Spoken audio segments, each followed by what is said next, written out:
Module 8, when things don't go as expected, also known as surprises.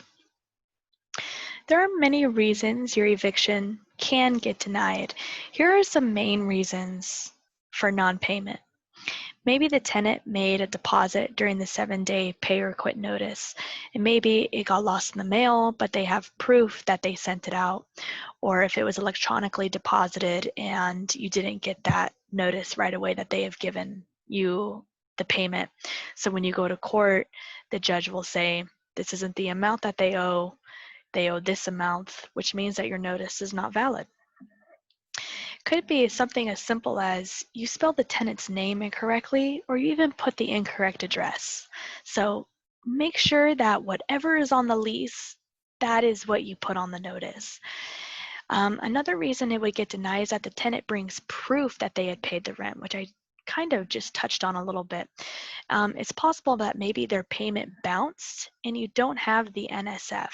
This is so important that you bring that proof. Just telling the judge, well, yeah, they paid, but it bounced. The judge isn't going to care about that. He needs to see the actual proof that it did indeed bounce. So make sure that you have that proof. Maybe the tenant made a partial deposit and instead of owing $1,200, they owe $200, which again would render your notice invalid.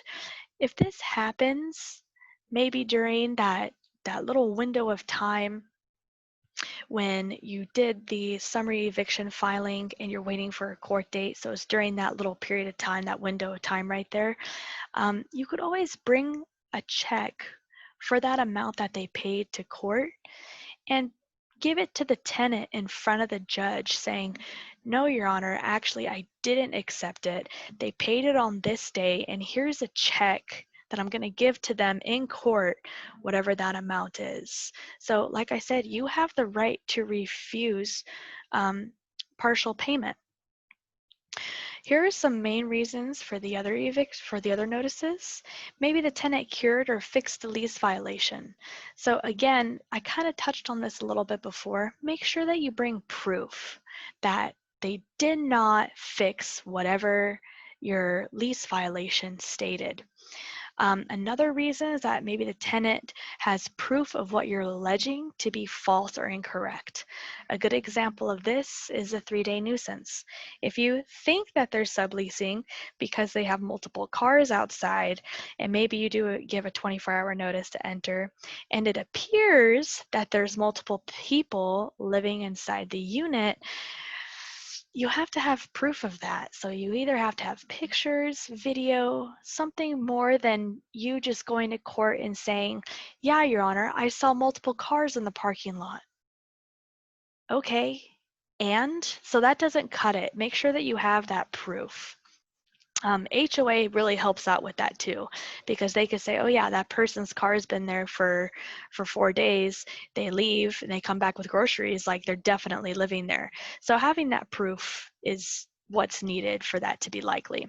It's very easy for a tenant to say, that's not true, Your Honor. And then the burden of proof falls onto you as the landlord, because now you have to figure out, okay, how do I prove this? And by then, it'll be too late if you don't have that proof, and the judge will say denied. Or if you ask, depending on the judge, not saying that this happens every time, but if you ask, Your Honor, can we push this a week so I can get that evidence? Depending on what judge it is and how he's feeling that day, he might say, yes, let's push it to next week. Or he might say, no, this was the time and place to bring all of your proof, denied, and then you have to start all over again. For a 5-day tenancy at will, this can get denied if the tenant shows that they did pay rent, because at this point it's not a tenant at will anymore. This is an actual tenant.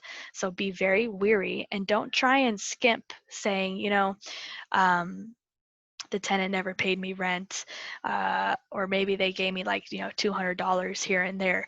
Don't even risk it. Don't risk it, because if the tenant goes into court and says, no, Your Honor, I gave them like $200 every week. Here's my bank statements of me pulling out $200 every week so I could, you know, help out around the house. I wasn't living there rent free. Then you're going to be in trouble. And it's entirely possible that maybe you want to serve these notices yourself, which is a huge no-no, especially if you're not a licensed professional. So if you serve the notices yourself, then the judge will deny all the notices. And that concludes Module 8.